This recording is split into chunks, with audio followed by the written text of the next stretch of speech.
تعرف ان كل شيء في حياتك بيبدا بفكره في دماغك؟ كل حاجه انت شايفها النهارده كانت في يوم حلم بعيد ومستحيل. طب ليه احنا بنشوف بعض الاحلام دي صعبه؟ لاننا مش فاهمين سر بسيط قوي. عقلك بيصدق اي حاجه انت مقتنع بيها وبيشتغل علشان يحققها حتى لو كان الهدف ده بعيد عنك او مستحيل في نظر غيرك. اللي هقول لك عليه النهارده ممكن يغير طريقه تفكيرك ويخليك تقدر تحقق اغلب الافكار اللي كنت فاكرها مستحيل.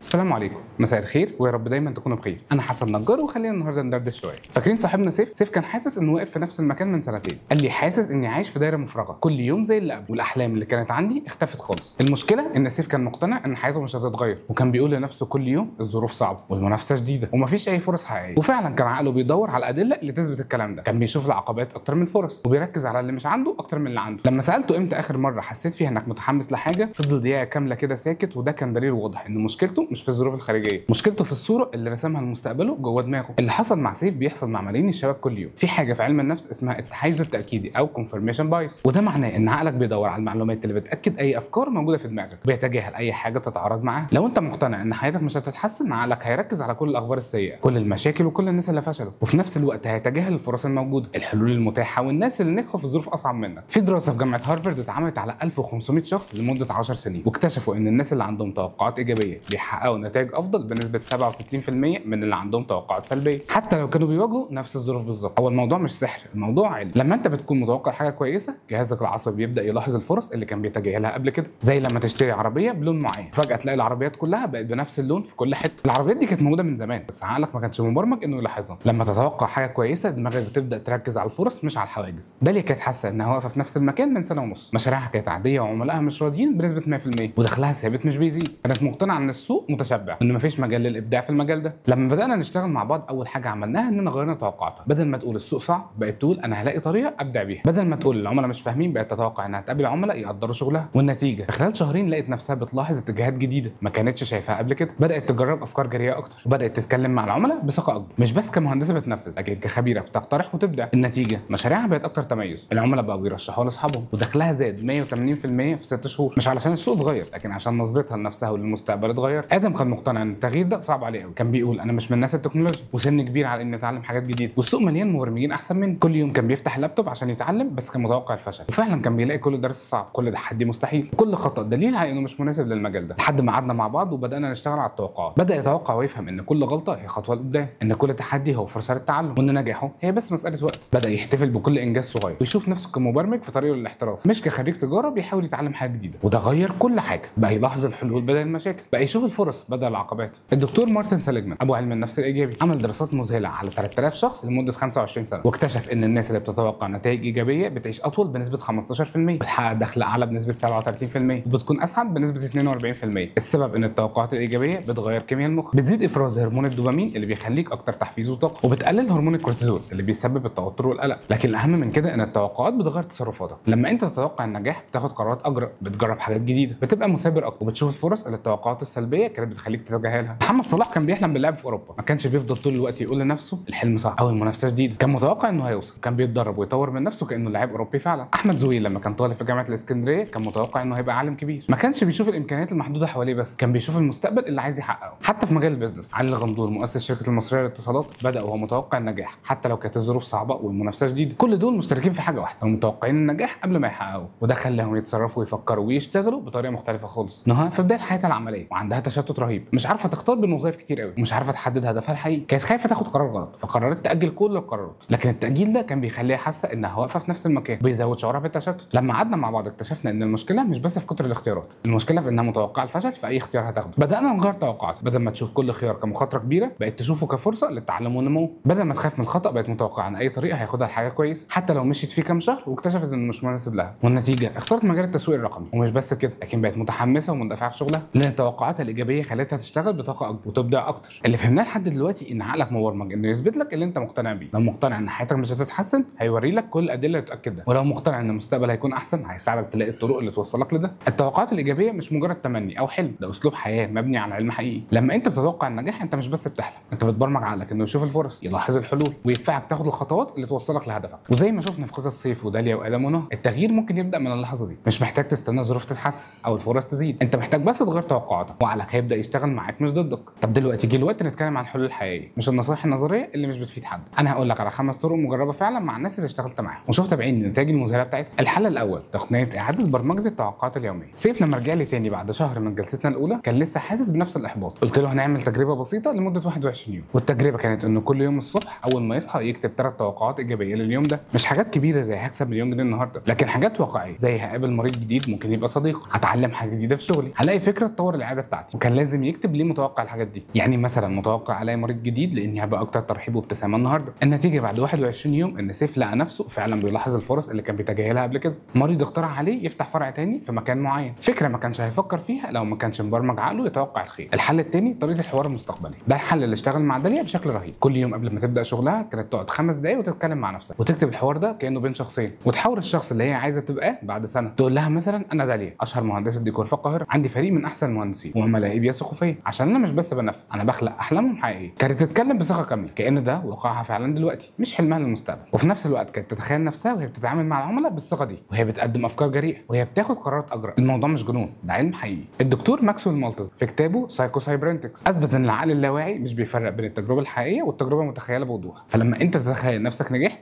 عقلك بيبدا يتعامل معاك كشخص ناجح فعلا. داليا بعد 3 شهور من الطريقه دي بقت فعلا تتكلم مع العملاء بثقه مختلفه تماما، وبقت تقترح افكار جريئه اكتر، لان في عقلها الباطن هي مش مجرد مهندسه بتنفذ، هي خبيره بتبدع. الحل الثالث نظام الادله المضاده. ادم كان عنده مشكله كبيره، كل مره يواجه صعوبه في البرمجه كان بيقول لنفسه شايف انا فعلا مش قدها. اشتغلنا مع بعض على حل اسمه نظام الادله المضاده. كل ما يحس ان عقله بيقول له انت فاشل او انت مش هتقدر كان لازم يكتب 3 ادله من حياته تثبت العكس، حتى لو كانت حاجات بسيطه. مثلا لما يقعد 3 ساعات يحل مشكله في كود وما يقدرش، بدل ما يقول انا فاشل كان بيكتب انا حليت مشكله صعبه امبارح في ساعه واحده، انا فهمت حاجات في الفانكشنز من اول مره، انا مثابر قعدت 3 ساعات احاول احل مشكله، ده دليل ان المصمم انجح. الحل ده خلى ادم بدا يشوف نفسه مختلف، بدل ما كل غلطه تبقى دليل على فشله بقت كل محاوله دليل على اصراره، وده غير طريقه تعامله مع التحديات كلها. الحل الرابع تقنيه التوقع بالتفاصيل. نهى كانت عندها مشكله انها مش عارفه تتخيل مستقبلها بوضوح. عملنا معاها تمرين اسمه التوقع بالتفاصيل. كل اسبوع كانت تكتب توقعاتها الاسبوع اللي جاي لكن بالتفاصيل دقيقه اكتر. مش بس هنجح في شغلي، لكن يوم الاثنين هقدم فكره اعلان جديد للعميل وهو هيبقى معجب بيها لدرجه انه هيطلب مني اعمل له كمان 3 افكار ثانيه. يوم الثلاث هتعلم اداه جديده في التسويق الرقمي وهطبقها على مشروع حقيقي. وكانت تكتب كمان ايه المشاعر اللي هتحسها. هحس بالفخر لما العميل يمدح شغلي، هحس بالحماس لما اتعلم اداه جديده، هحس بثقه اكتر لما اطبق اللي اتعلمته. الحل ده خلى نهى تتوقع مستقبلها بوضوح اكبر، وعقلها بقى يدور على الطرق اللي تحقق التوقعات دي، وفعلا بدات تلاحظ فرص اكتر وتاخد قرارات اجرأ. الحل الخامس مجموعه التوقعات الايجابيه. ده واحد من اقوى الحلول اللي جربناها، ان الناس تكون متجمعه من 3 أو 4 صحاب وكل واحد يحكي للتانيين توقعاته الايجابيه كل اسبوع. مش احلام او اماني، لكن توقعات حقيقيه مبنيه على خطوات عمليه. سيف وداليا وادم عملوا المجموعه دي، كل واحد كان بيحكي للتانيين الاسبوع الجاي متوقع احقق كذا وكذا عشان هعمل كذا وكذا. والجميل ان كل واحد ما كانش بس بيشارك توقعات، كان بيساعد التانيين يلاحظوا الفرص اللي ممكن يفوتوها. زي ما داليا قالت لسيف انت قلت انك متوقع مريض جديد، طب ليه ما تعملش بوست على فيسبوك عن خدمه جديده في العياده؟ الحلول دي مش نظريه، دي نتائج حقيقيه. سيف دلوقتي فتح فرع تاني للعياده وبقى بيدي محاضرات عن طب الاسنان في الجامعه. داليا بدات تشتغل مع شركات كبيره ودخلها زاد 3 اضعاف في اقل من سنه. ادم بقى مبرمج محترف واشتغل مع شركه تكنولوجيه كبيره براتب احسن من الوظيفه القديمه بتاعته بكتير. ونهى بقت تدير فريق تسويق رقمي وبقت مطلوبه في السوق. كل ده حصل مش عشان الظروف اتغيرت، لكن عشان توقعاتهم اتغيرت، وعشان اتعلموا يبرمجوا عقلهم انه يشوف الفرص بدل العقبات ويدور على الحلول بدل المشاكل. والاهم انهم بقوا طول الوقت يشتغلوا عشان ينفذوا التوقعات دي، بقوا طول الوقت يجهزوا ويشتغلوا ويدرسوا عشان اول ما الفرصه تيجي يكونوا جاهزين ليها. في دراسه اتعملت على 2500 شخص لمده 8 سنين، واكتشفوا ان الناس اللي بتمارس تقنيات التوقع الايجابي بتحقق اهدافها بنسبه 85% اكتر من الناس اللي ما بتمارسهاش. والاهم من كده ان الدراسه اثبتت ان التوقعات الايجابيه بتاثر على كيمياء المخ زي ما قلنا من شويه، وبتزيد قدره الانسان على حل المشاكل بنسبه 58%، وبتحسن ذاكرته بنسبه 42%. يعني الموضوع مش مجرد تفاؤل وخلاص، ده تغيير حقيقي في طريقه عمل العقل. وده اللي بيفسر ليه الناس اللي بتطبق الحلول دي بتحقق نتائج اسرع واقوى من اللي بتعتمد على المجهود بس من غير اي توقعات واضحه. دلوقتي انت عندك 5 حلول مجربه ومضمونه، ابدا بواحد منهم بس، ما تحاولش تطبقهم كلهم مره واحده، اختار اللي يناسبك اكتر وطبقه لمده شهر. وافتكر ان المهم مش بس انك تتوقع نتائج ايجابيه، المهم انك تاخد الخطوات العمليه اللي توصلك ليها. التوقع الايجابي هو الوقود، لكن العمل هو المحرك الحقيقي. الجميل في الحلول دي انها مش محتاجه فلوس او امكانيات خاصه، محتاج بس انك تاخد قرار انك تغير طريقه تفكيرك وتبدا تتعامل مع عقلك كحليف مش كعدو. دلوقتي تعالى نتخيل مع بعض ازاي هتبقى حياتك لما تبدا تطبق الحلول دي. تخيل انك بتصحى كل يوم وانت متوقع ان حاجه كويسه تحصل لك، مش متوقع معجزه،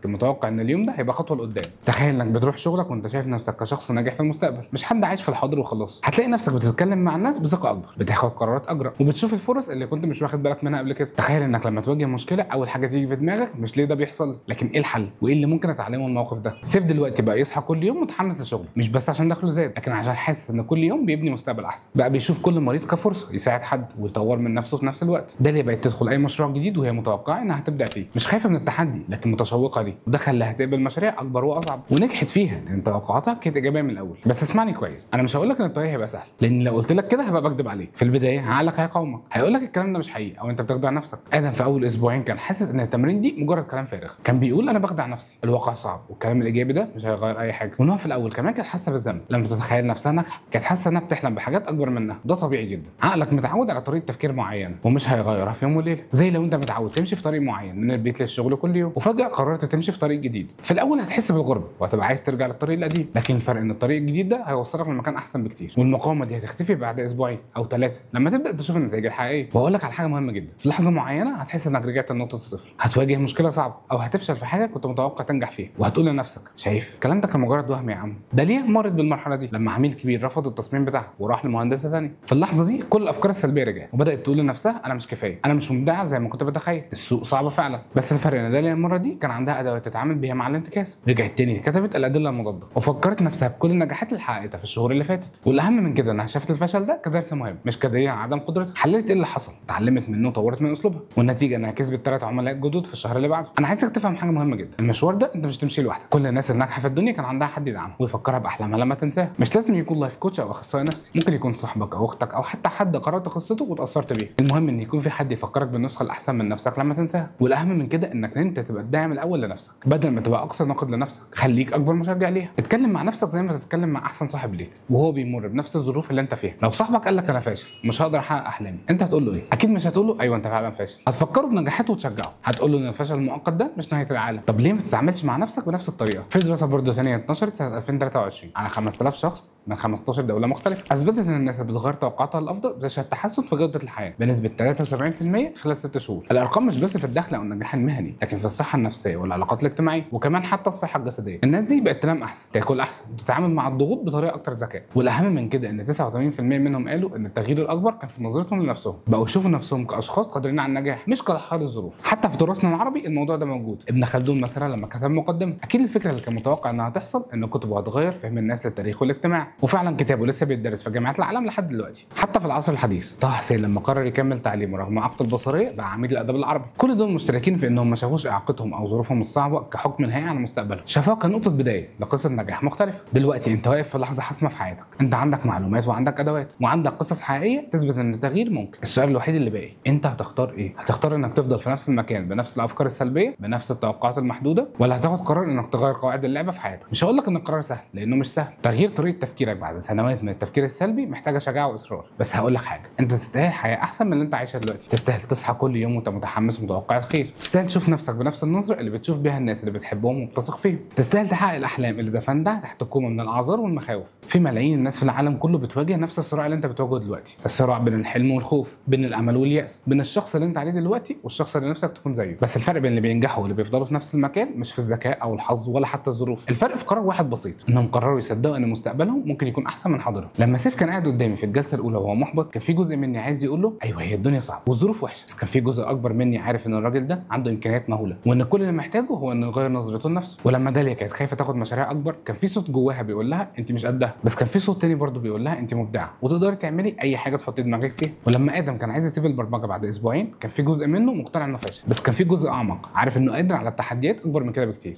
ونوع لما كانت تايهه ومش عارفه تختار كان في صوت بيقول لها انت مشتته مش هتعرفي تحددي هدفك ابدا، بس كان في صوت احكم بيقول لها انت ذكيه وحساسه وده هيخليكي تختاري الطريق الصح لما يجي وقته. الصوت الايجابي ده موجود جواك انت كمان، ممكن يكون مدفون تحت سنين من الاحباط والخوف بس هو موجود، وكل اللي محتاجه انك تسمعه تاني. انا مش بطلب منك تصدق كلامي، انا بطلب منك تصدق نفسك، تصدق ان جواك امكانيات محبوسه عايزه تطلع، تصدق ان احلامك مش مجرد اوهام لكنها رؤيه للمستقبل ممكن تحققه، تصدق ان كل يوم بتاجل في البدايه هو يوم بيتسرق من مستقبلك، وان كل مره بتقول فيها لنفسك بكره هبدا هي مره بتبعد فيها عن النسخه الاحسن منك. وكمان تصدق ان مهما كان عمرك ومهما كانت ظروفك مهما كانت اخطائك في الماضي انت لسه قدامك فرصه تبدا من جديد، مش بدايه كامله لكن بدايه احسن، بدايه مبنيه على توقعات ايجابيه بدل السلبيه، على الامل بدل الخوف، على الحب لنفسك بدل النقد المستمر. انا واثق انك قادر، واثق ان جواك قوه مش مكتشفه لسه، واثق ان مستقبلك ممكن يكون اجمل بكتير من اللي انت متخيله دلوقتي. بس الاهم من ثقتي فيك انك انت تثق في نفسك، انك تاخد قرار انك تستاهل حياه احسن، انك تستاهل تصحى كل يوم وانت متوقع الخير وتحقق كل حلم حلمته في يوم من الايام. البدايه من دلوقتي، من اللحظه دي، من قرار انك تغير توقعاتك، ومن الثقه ان مستقبلك في ايدك مش في ايد الظروف. انت مش مجرد حد بيتفرج على حياته تحصل قدامه، انت كاتب القصه ومخرج الفيلم وبطل الحكايه، والحكايه لسه في البدايه. فابدا دلوقتي، اكتب توقعاتك الايجابيه لبكره، اقف قدام نفسك وواجهها، دور على الادله اللي بتثبت قدراتك، وافتكر ان كل خطوه صغيره بتاخدها النهارده هي جزء من معجزه كبيره انت بتبنيها بايدك. انا مؤمن بيك، والاهم ان انت تؤمن بنفسك.